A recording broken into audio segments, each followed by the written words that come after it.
Welcome back to the Daughters of the Moon podcast. Both Mom and I are grateful that you could join us for another day. And we are super excited. We are welcoming back Margaret Solorio.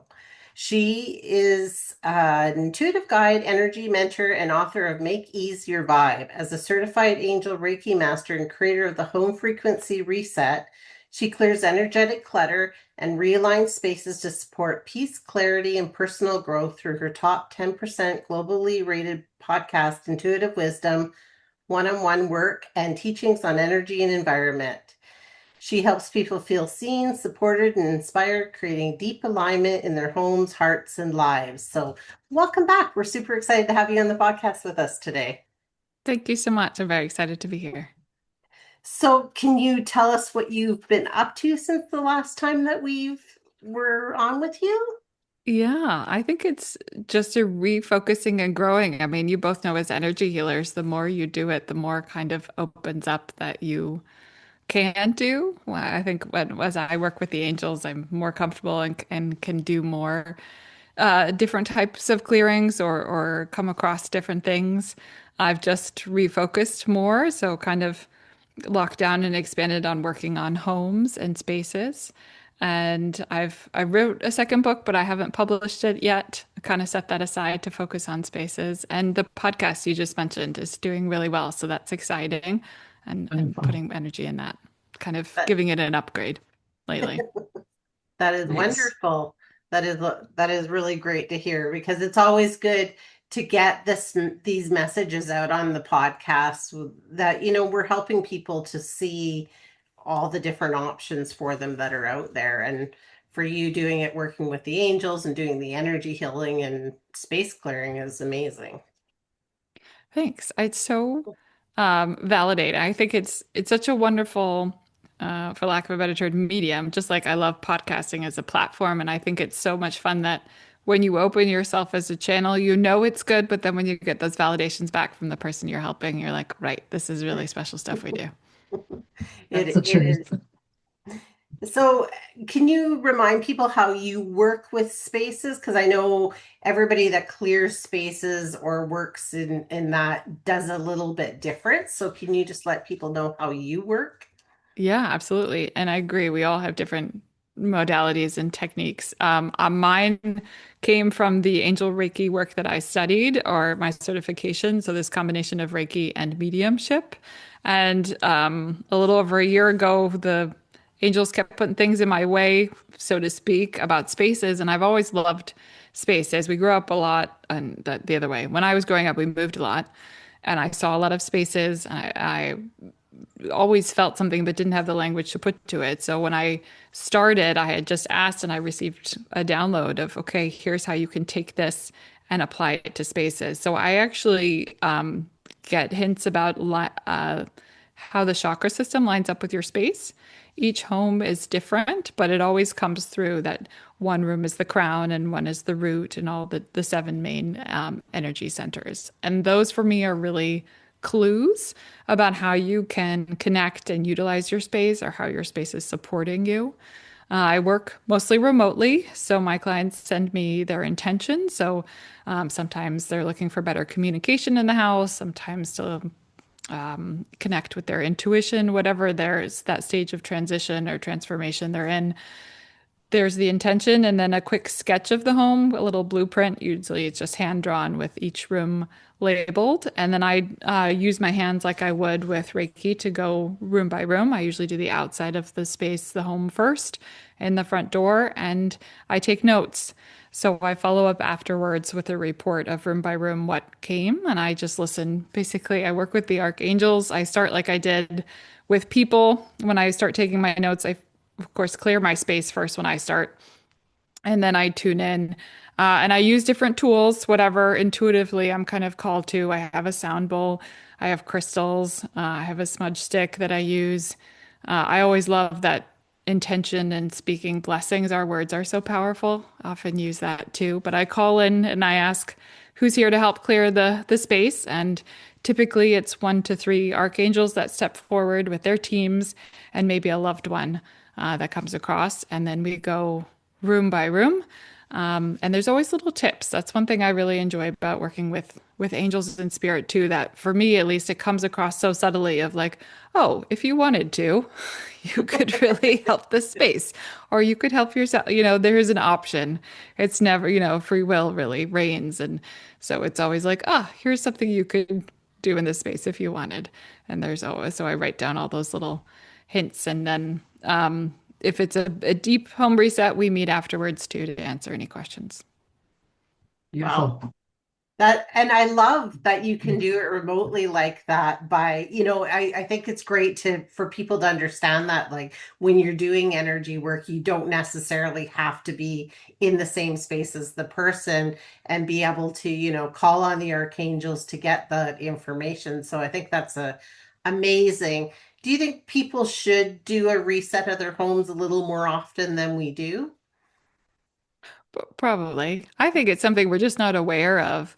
And that's one reason I also really enjoy working in homes because it's always these subtle shifts that have a big impact.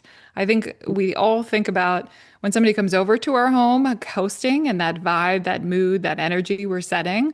Like, oh, I want the, entryway to be all clear. So they come in and it's like a breath of fresh air. Or I want this music playing. So it's that kind of mood. Or I want them to flow through the home like this and eat the food there. Like we're very intentional about how we set it up for other people. But I think we tolerate a lot for ourselves and we forget, oh, wait, technically, this is your space to curate and be your nice reset and place of rest and refresh.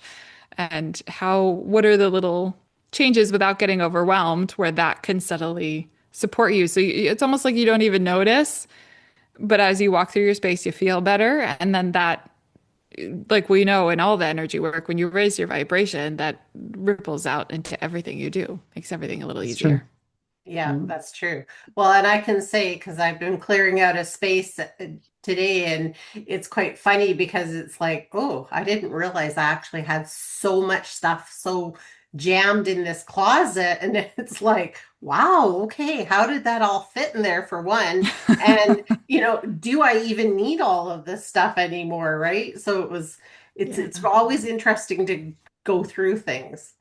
It is. Absolutely, physically, but also energetically. I think we kind of feel it, like if someone's had an argument in a room and you weren't there and you walk in, they've had an argument in the room because you can feel that in the air. Those little, I kind of call it energetic dust that collects.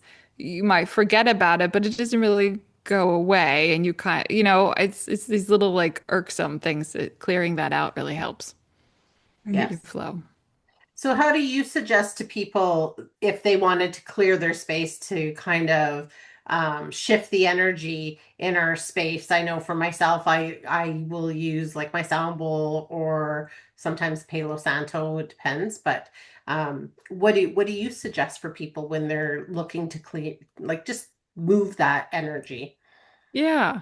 Well, definitely starting with caring about how you feel and then how you're intuitively guided. So if that's what sounds right, sound actually happens a lot in my house too. I use the sound bowl in my own home. But whatever spiritual tools you have work, I will say that what regularly comes up are light, air, and nature. So if you can change the frequency a little bit for that. So you're talking about bringing sound in, so that's changing the frequency of the air. You could also just open the windows and allow for a refresh, or maybe spray an essential oil spray. That would change the frequency, something to give it that little boost and uplift. Lighting is also fun because a lot of us are in homes that we inherited, basically. Not that you inherited the home, but you didn't build it to suit your needs. Somebody built it to suit theirs. So we don't often think about how the given lighting is affecting us or if it's serving us in the best way. So maybe adding a lamp somewhere you are in the evening to have lower lighting, or making sure you're getting that bright sunshine in the morning to get those biological responses. So think about how the lighting affects your workspace or wherever you are. And then nature. My favorite is to tune in to people's favorite sense. My favorite sense is my sense of sight. So I have lots of nature prints around the house and that's most of it. But I love a good, everybody does, I think, a fresh bouquet of flowers.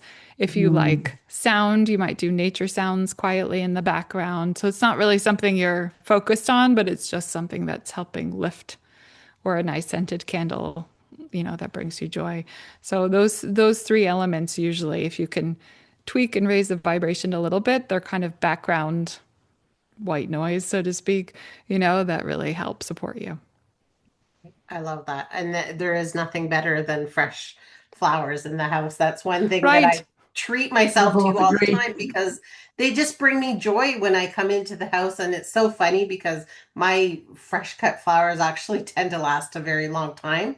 But I think because the intention that I have when I'm bringing them in is a lot of love and a lot of light around them. So they just, yeah, they flourish for a long time. But Yeah. it's just so lovely. Yeah, it's so fun. Yeah, they smell good, they look pretty, they make you smile. Yeah, help raising that vibration in lots of ways. Yeah, Mhm. I love that. And I also like to move things around lots because I just think it just moves energy if you're It moving things does. around, right? Instead of everything Hmm. just remaining stagnant and also, looking at it and seeing if this is my big thing right now is looking at things and being like, is this me anymore? Like I'm moving into a Oh, new good for era of you. my life. So, can you talk a little bit about that? Because I know that things change for us, right? As we go through Oh, different. yeah. I think so often we easily think about kids growing and that development because it's physical and we see it. But I think as adults, we grow just as much, if not more. We keep evolving.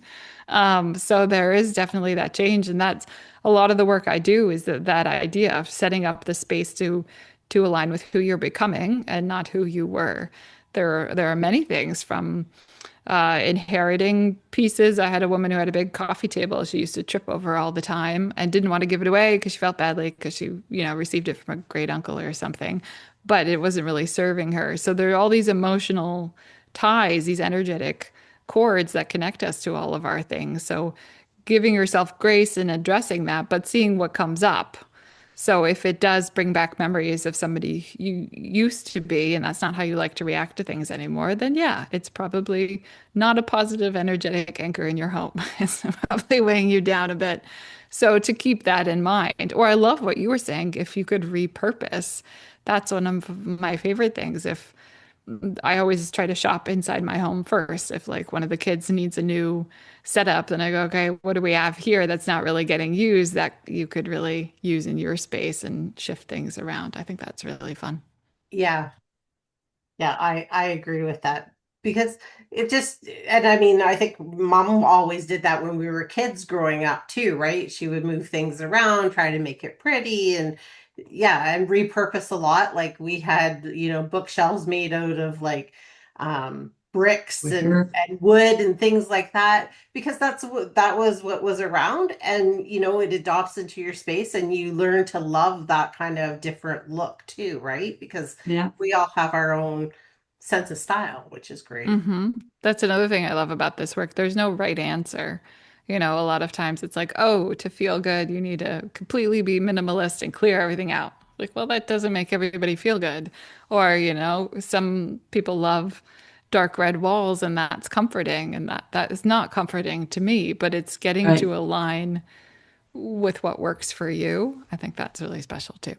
Yeah. When you pick something up too, oftentimes you'll get the energy from it. And that tells you too what you want to do with it, right? Because Yes. okay, oh, I haven't had seen. Oh, yeah, I forgot about you.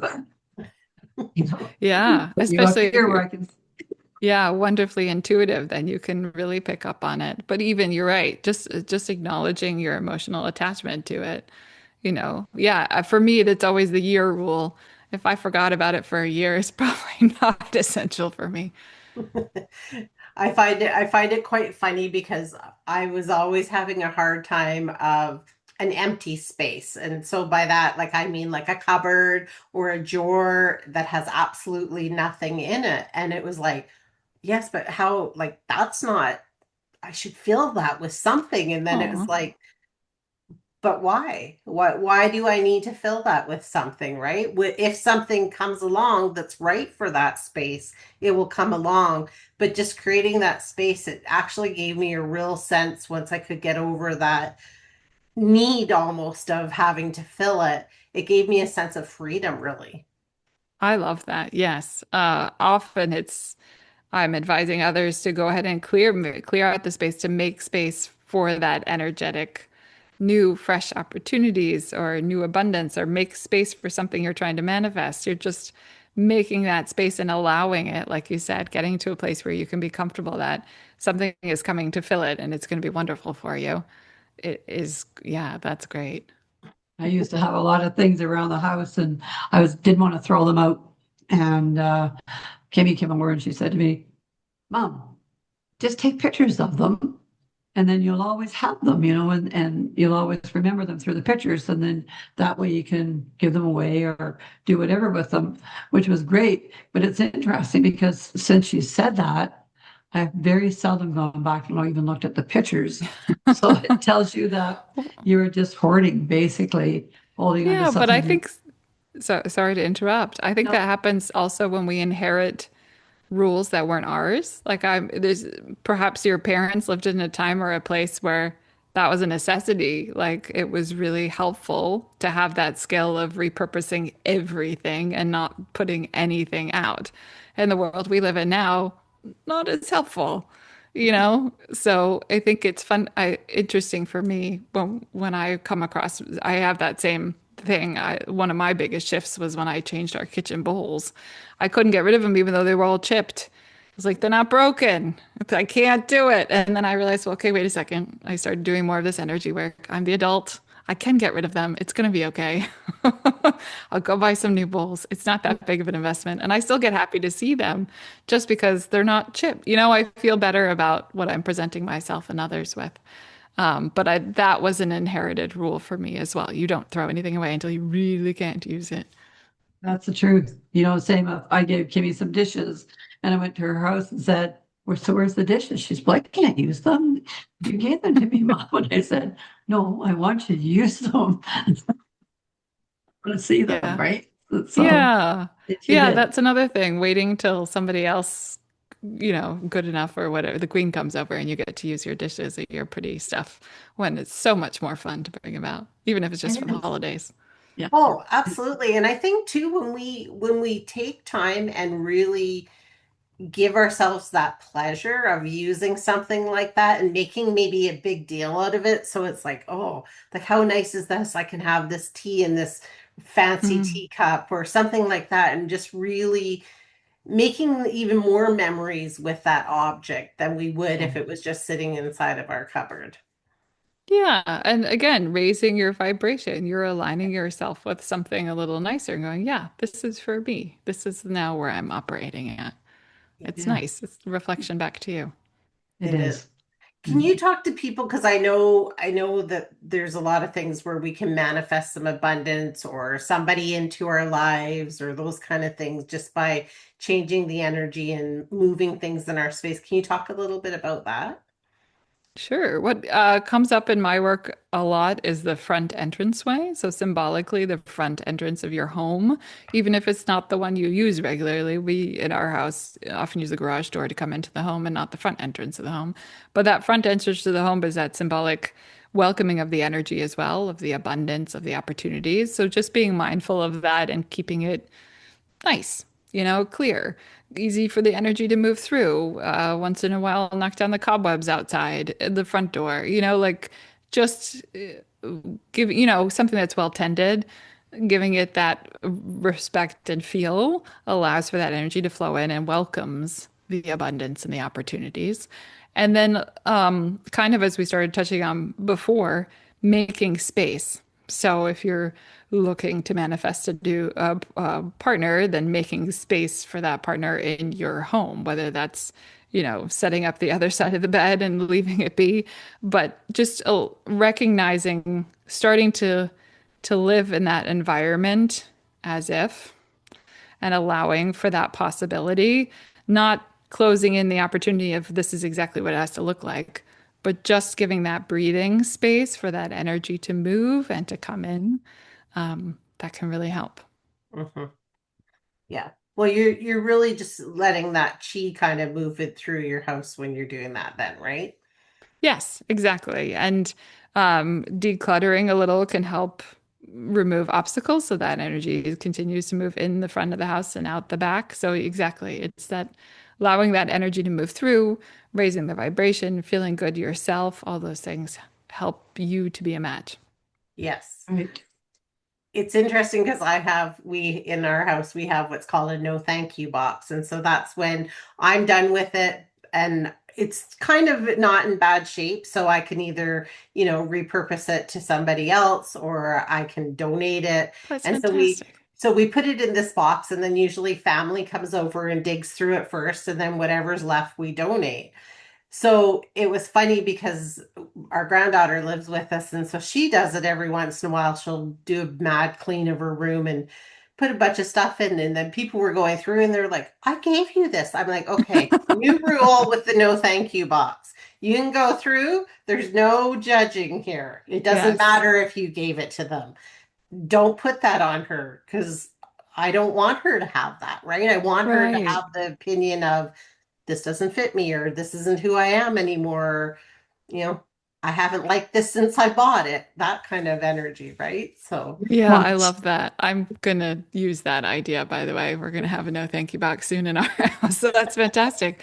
And my husband and I actually have that a similar conversation regularly where we start to dream and think about things we want to do and things for our kids. And then we both at some point remind each other, okay, wait, this is for us. We say we're doing this for them, but really this is our dream. So we have to release that expectation that they will continue it or want it or be as interested as we are.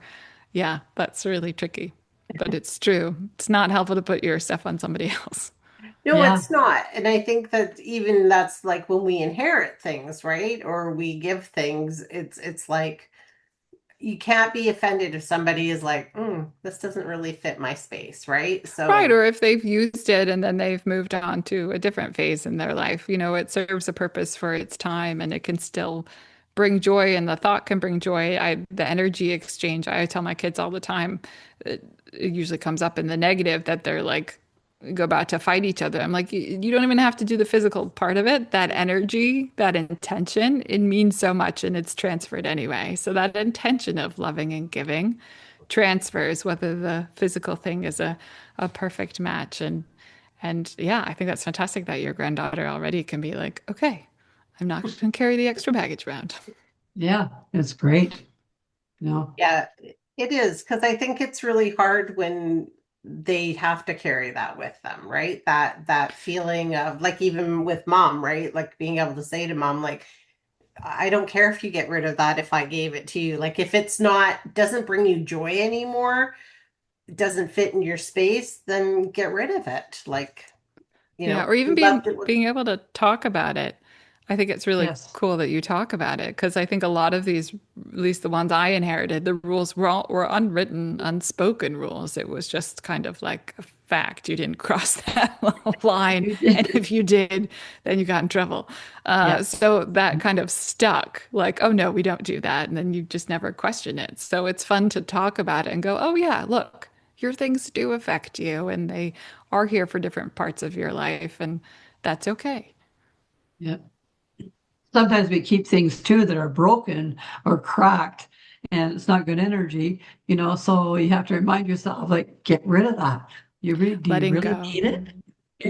Yes, that is Oh, a skill too, but it's really good. Yeah, you just have to have patience and grace with yourself because it's okay. Grief comes in so many different forms, and I think we forget that. Whether you're grieving something you thought would be, like, I think that's really hard when you have something and you were planning to be someone or be in a certain situation and that doesn't come to fruition, then you have to kind of let that go. You're also letting go of that dream and opening the door for something else. But yeah, yes, that letting go can be very powerful. yes, yes. I would think the journaling would help too if like you're really stuck like moving on or getting rid of something or just like a deep reflection even if you're not journaling. I just love journaling. But I do. but right just Very to helpful. really get that thought out there and to like sit with it and be like why am I so attached to this object, right? Is it because I Mhm. really want it in my life? Is it because I'm worried if I throw it out and something happens to that person I won't have that anymore? Like maybe just sitting with that, like, would that be helpful? Definitely. I love writing as well. It helps me understand myself a lot. And I also use it as a tool to communicate with my spirit guides and angels. I can write a question and then hear the answer, or it'll flow out. I love journaling, but I think really, I love your point about speaking to it. A lot of times we'll feel that emotion, we may not understand it, but then we don't go the next step of going, why? How did I get here? It sometimes feels so personal, you forget it's a signal, it's information, and then we can turn around and look, where's that coming from? Why did I do that? And solve the problem that way. Or, Right. understand better what's going on. I love that. And people and sometimes people think it's funny to talk to your emotions or your body, that part that hurts, but we all, I think, do it in different ways. Some people talk to their cars and name their cars. I've named my car. Some people talk to their houses directly. Like everything has energy.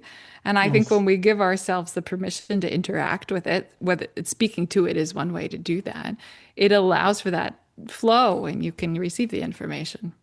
Yeah, I agree. Can you also go over your first book so that people know what's in it, Oh, so yeah. they can Thank you pick so it much. up?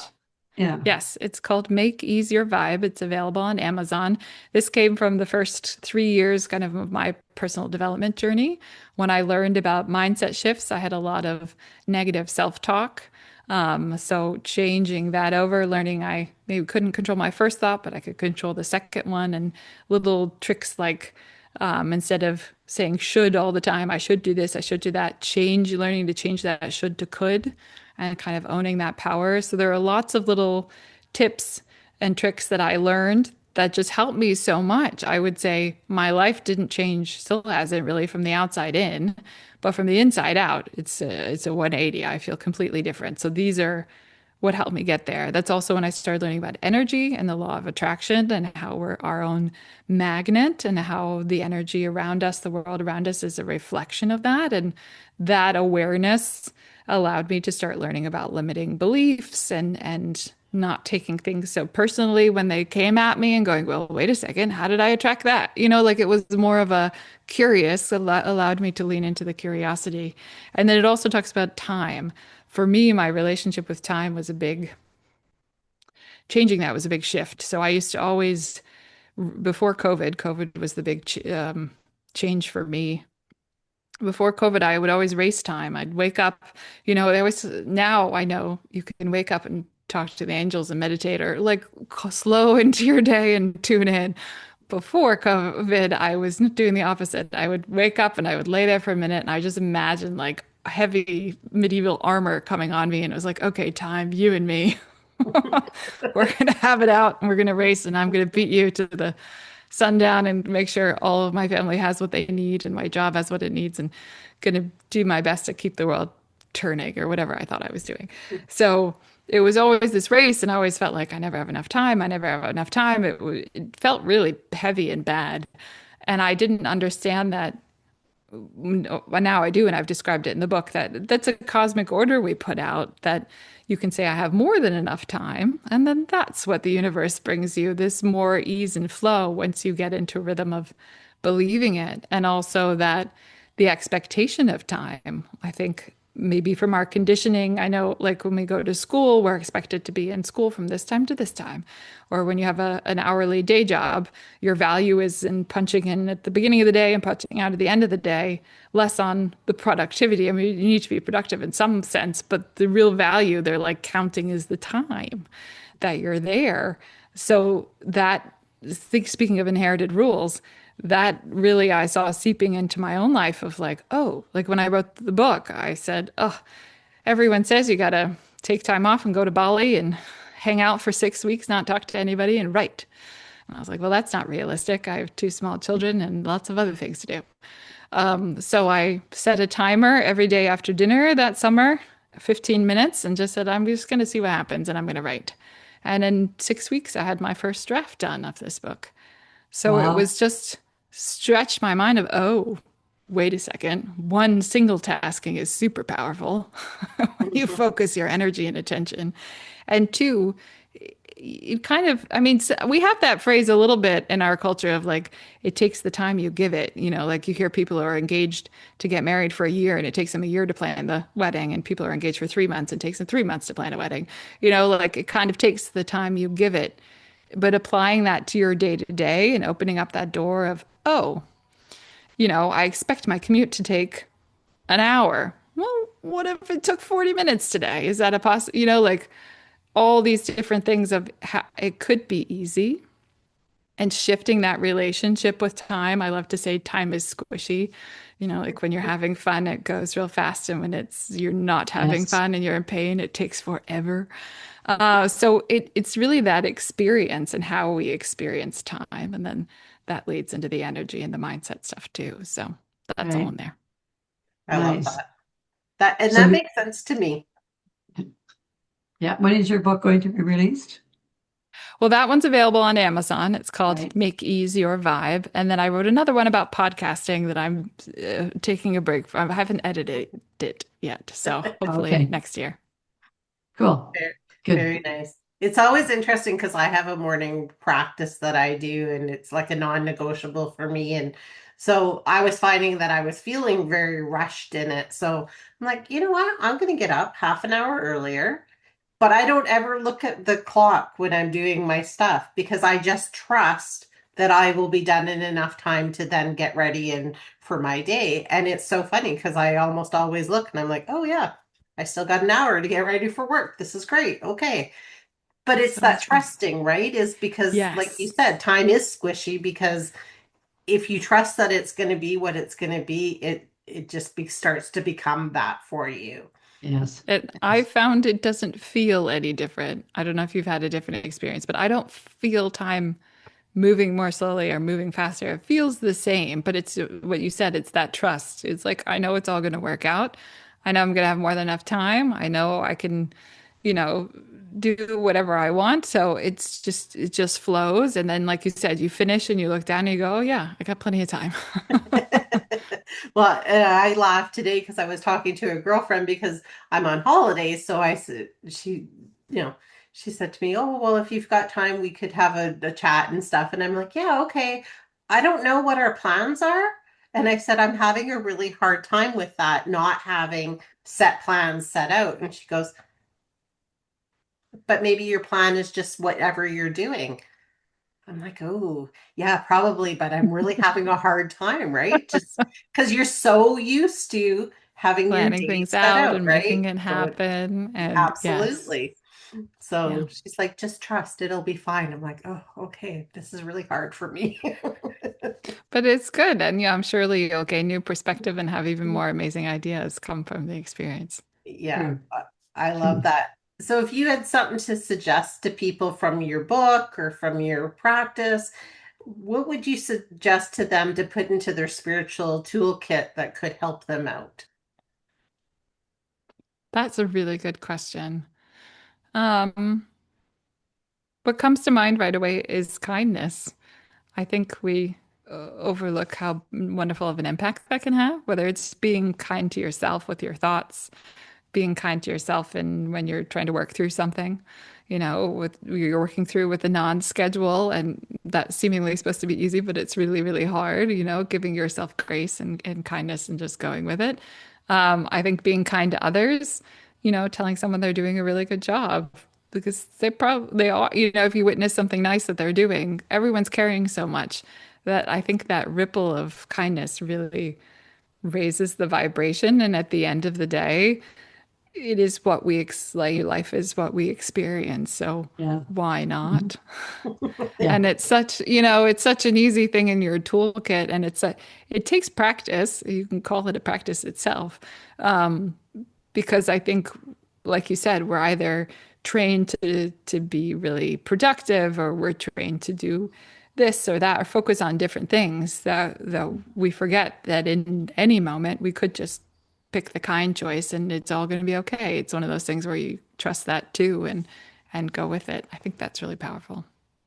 I Cool. love that. Yes.